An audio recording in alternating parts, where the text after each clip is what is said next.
how did you pitch this? Because this is a TV property that is more violent and messed up than any of the movies, and in fact, all the movies combined. Right. Was that always the intention, or did you have a sort of less... The first two Evil Dead movies had no rating. Yeah. Only Army of Darkness has a rating because it was made for Universal, and contractually we actually had to get a rating. Right.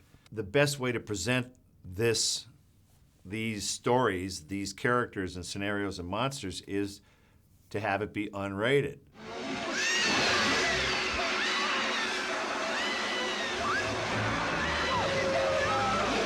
Unbridled, uncut. Right. You know, no one likes it these days when the axe comes down and you see it start to go, cut. Yeah. They want to see it. The Evil Dead fans want to see it. They want to see heads flying. They want to see blood pumping. It's sort of perfect timing, too, because there seems to be this kind of gory renaissance on television. You got The Walking Dead, you got American Walking Dead Horror has Story. opened many doors. Right. They took it to more mainstream. Sure. You know, Evil Dead was always a cult movie on the side. But Walking Dead is a hit, massive hit show. It's the biggest show. It feels like such an inversion of when the Evil Dead movies were coming out, when that was kind of this renegade style of film, zombie filmmaking. And now horror has gone mainstream. Isn't that funny? It's the craziest thing. So how does Ash vs. Evil Dead stay fresh now that that's become the norm? Like, how do you manage to shock?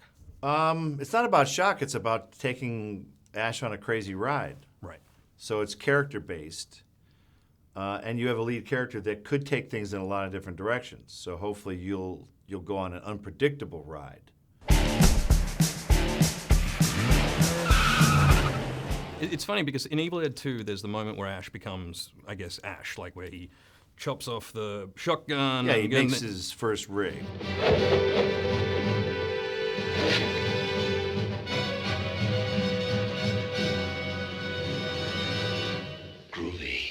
There are like 10 of those per week with Ash vs. Evil Dead. Like, how do you keep finding ways to break him down and then bring him back up again? You just got he's just a character Right. who has ebbs and flows, has great days and crappy days. Right. Can I touch it? I don't compete with myself, but the writers have to know, step up.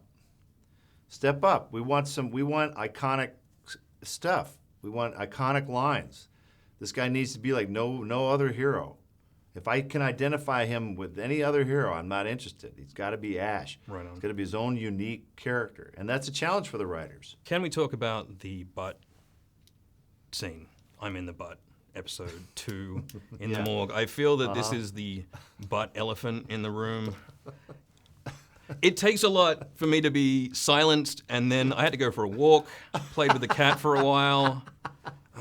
Good that we did exactly what But the I mean, idea was. I watched Silo as a Because you date had to film. watch it again, didn't you? I had to You see watched it. it again. Yeah. Right, But, because you I weren't mean, sure what you Because no one actually spoiled that thought for me. you saw. Yeah, am I? Yeah, am I watching and then this? The Yeah. Pierce dicks Yep, here and yep. dragon. Prince Albert, they call Okay, it. all right, Yeah, good to I learned know. a phrase that day. See, it's every Look, day's he's a learning even go to experience. Prince Albert. I'm like, what the hell is a Prince Albert? Right there, mate. That's right there, Cambo. On his dingo. What are you doing, yeah, mate? right there. How did they pitch that? And were you kind of like, oh, no? Well, the character Ruby hides the Book of the Dead, and she just, in a panic, just shoves it in a dead body.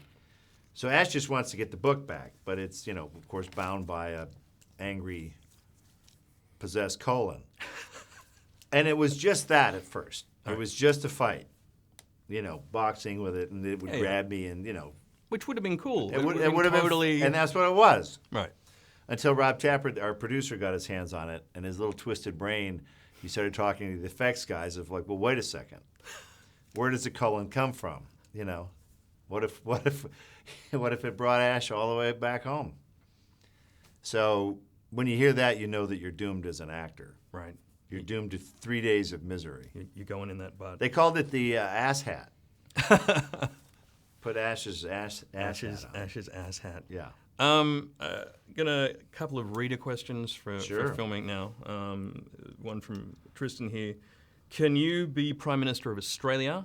We don't like any of ours, and it's true we've knocked out like the last 3 or 4. I can't remember, but it's a bit of a I'm shit busy fight. trying to be President of the United States. This November, our country needs a real man in the White House. But honestly, in the United States, I'm hoping there's about 30,000 write-in Ash Williams Right. for president. I'm kind of tempted when I vote just to write in Ash Williams and just see what happens.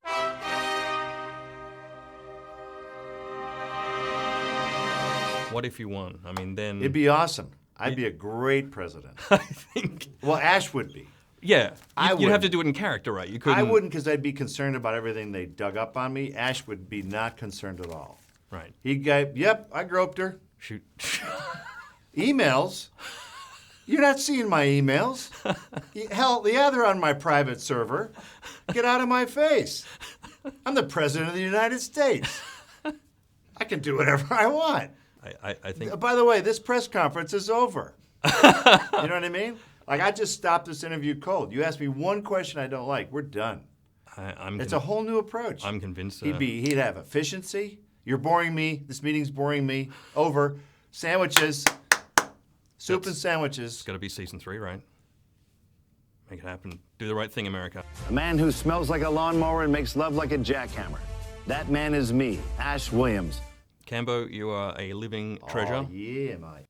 Vote for me, Ash Williams, because I f***ing said so.